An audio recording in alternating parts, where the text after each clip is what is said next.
आप सभी लोग सुख चाहते हैं, लेकिन सुख चाहते तो हैं, पर सुख चाहने के लिए जहां दौड़ना वहां दौड़ते नहीं है, गलत दौड़ते हैं। हमारे शरीर में दो चीजें हैं, एक शरीर है, एक आत्मा। थोड़ा सा 5 मिनट का समय लेके मैं ये प्रश्न आपको उठाऊं और बहुत अच्छी बात आज आपको बता दूं, आपके बहुत सारे डाउट्स क्लियर भी हो जाएंगे। सुनो, हमारे शरीर और आत्मा अलग है, ये तो हम पहले भी आपको 1000 बार बता चुके हैं। आगे सुनो इससे। क्या हम आंखों से देख सकते, आंखों से सुन सकते हैं? नहीं। क्या कानों से देख सकते हैं? नहीं। क्या हम नाक से खा सकते हैं? समझो, ईश्वर ने सब चीजें अलग अलग बनाई हैं। देखने के लिए आंखें हैं, सुनने के लिए कान। आंखों से सुन नहीं सकते, कानों से देख नहीं सकते, अलग है ना। उसी प्रकार शरीर का सुख है संसार। शरीर का सुख क्या है? संसार क्या है? शरीर का सुख। गाड़ी, बंगला, पत्नी, पुत्र, परिवार, ये कहां का सुख है? शरीर का। अब रही आत्मा की बात, तो आत्मा का सुख किससे है?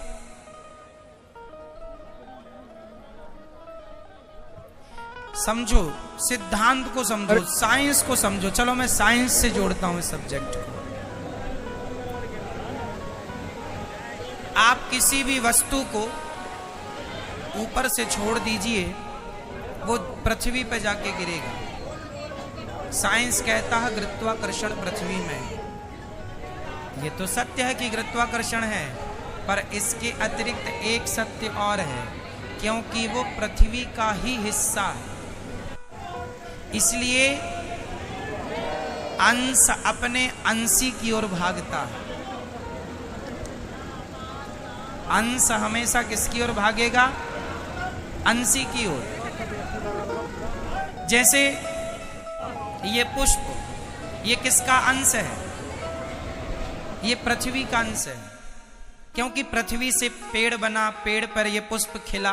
तो कुल मिला के, और ये आप रख दो, आप 2-4 दिन, 1 हफ्ता, महीने भर रख दो, ये अपने आप माटी हो जाएगा। कुछ ना करो, माटी हो जाएगा ये अपने आप। हाँ या ना? तो ये किसका अंश हुआ? मिट्टी का। अंशी कौन हुई? अंशी हुई पृथ्वी, और अंश हुआ ये। तो ये पृथ्वी का अंश है, इसलिए ये छोड़ने पर नीचे जाएगा, क्योंकि ये अंशी की तरफ जा रहा है। अब दूसरा, आग। आग हमेशा नीचे नहीं जाती। आग की ज्वाला, आग की लौ, आग की ज्योति ऊपर जाती है। क्यों? क्योंकि वो सूरज का अंश है, क्योंकि सूरज में आग है। तो हर अंश अपने अंशी की तरफ भागता है। हर अंश कहां भागता है? अपने अंशी की तरफ। आग किसका अंश है? सूर्य का। तो सूर्य की तरफ भागती है ना आग की ज्वाला, हमेशा ऊपर। तीसरा, इस धरती की नदियां हमेशा किसकी तरफ भागती हैं? समुद्र की तरफ। क्यों? क्योंकि वो समुद्र का अंश है।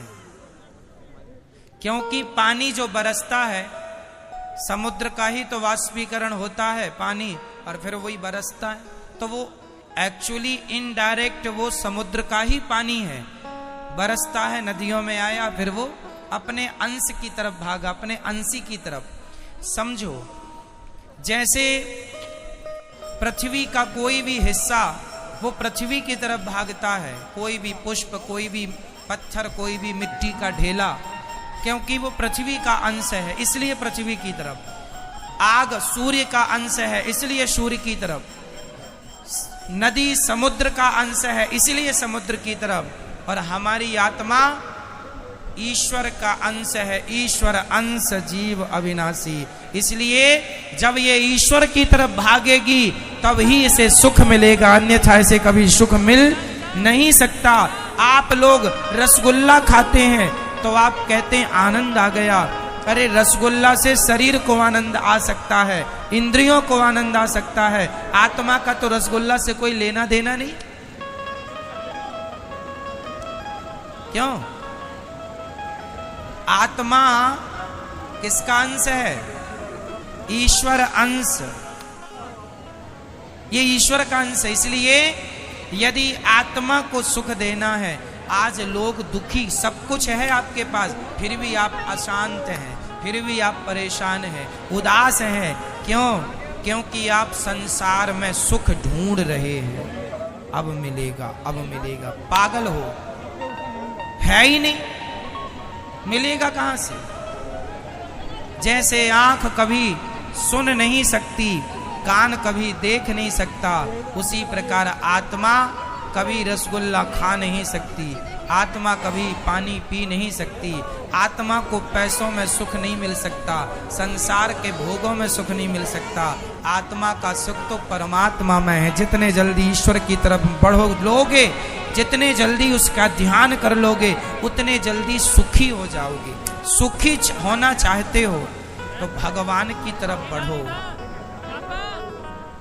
और आप लोग शरीर को ही सुख देने में लगे हैं।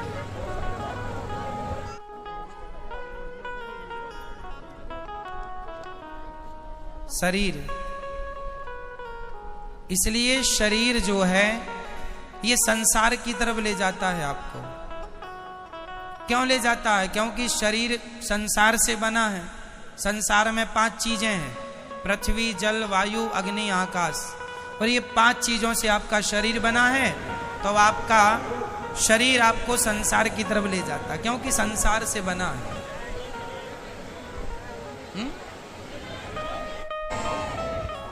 आपको आंख अच्छा अच्छा दिखाना चाहती है, इसको आप देख रहे हैं, आपको सुख मिल रहा है, पर यह सुख क्षणिक है।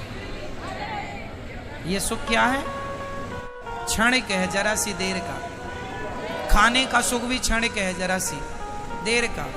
भोगों का सुख भी क्षणिक है, जरा सी देर का।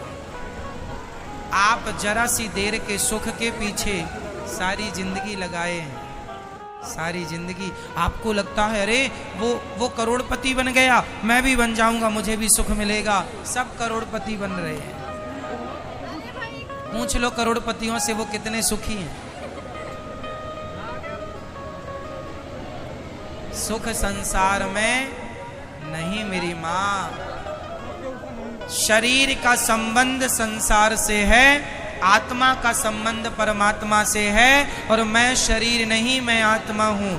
यदि यथार्थ सुख चाहते हो तो भगवान के बन जाओ। नाथ मैं आपको कभी भूलू नहीं, हे श्रीमन नारायण मैं आपको कभी, मैं उनका अंश हूं।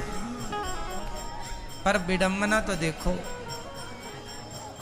एक शेर का बच्चा गीदड़ों के झुंड में मिल गया, और गीदड़ों के झुंड में मिलकर वो भी गीदड़ों के संग रहने लगा, गीदड़ों की तरह व्यवहार करने लगा, खाने लगा, उन्हीं के संग सोए, उन्हीं के संग जागे, उन्हीं के संग रहे, उन्हीं को अपना बाप समझे, उन्हीं को माता। एक दिन शेर आया और शेर ने देखा कि मेरा कोई अपना आदमी गीदड़ों की झुंड में दहाड़ लगाई, तो उसके अंदर से भी वो शेर तो था ही, उसने भी दहाड़ा। शेर ने बुलाया, यहां तू शेर का बच्चा है, गीदड़ों के झुंड में क्या कर रहा है? बोले नहीं नहीं, हम तो गीदड़ ही हैं, ये सब हमारे रिश्तेदार हैं। शेर ने कहा पागल, तू शेर का बच्चा है, कब से गीदड़ों के? बोले बचपन से। एक्चुअली हुआ क्या था, ये अपनी मां से बिछड़ गया और गीदड़ों के झुंड में मिल गया, वहीं पला बढ़ा तो अपने आप को वो गीदड़ मान लिया। उसी प्रकार तुम सब शेर के बच्चे हो, परमात्मा रूपी शेर के, लेकिन गीदड़ों के झुंड में मिलने से आप अपने आप को गीदड़ समझ रहे हैं। मैं गीदड़ हूं, मैं रामबाई हूं। ये अपने आप को रामबाई समझे बैठी है।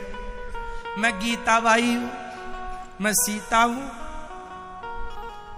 मैं अनुराग हूं, मैं अभिनव हूं, मैं नारायण हूं। आपने अपने आप को कुछ भी समझ लिया। ना तो आप सीताबाई हो, ना गीता हो, ना अंजलि हो, ना राम हो, ना रघुनाथ हो, ना तो घनश्याम हो। तुम शुद्ध आत्मा हो जो ईश्वर का अंश है। बस ये तुम्हारा परिचय है। पर संसार में आए हो गीदड़ों के झुंड में होने से। हुआ, एक गीदड़ ने कहा हुआ, दूसरे हुआ हुआ। आज तक किसी ने नहीं पूछा क्या हुआ, क्या हुआ, नहीं बस हुआ हुआ हुआ हुआ। बाप दादे कह रहे थे हुआ, तो ये भी चिल्लाई पड़ा है हुआ हुआ हुआ। क्या हुआ कोई नहीं पूछ रहा है, सब हुआ हुआ हुआ। ये बड़ी विडंबना है।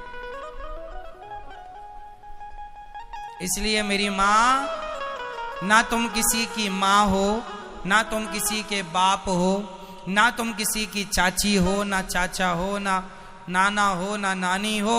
तुम सिर्फ आत्मा हो जो परमात्मा से मिलने के लिए व्याकुल हो। वो तड़प जाग जाए तो मिलना भी होए, पर विडंबना तो ये है तड़पता ही नहीं आदमी।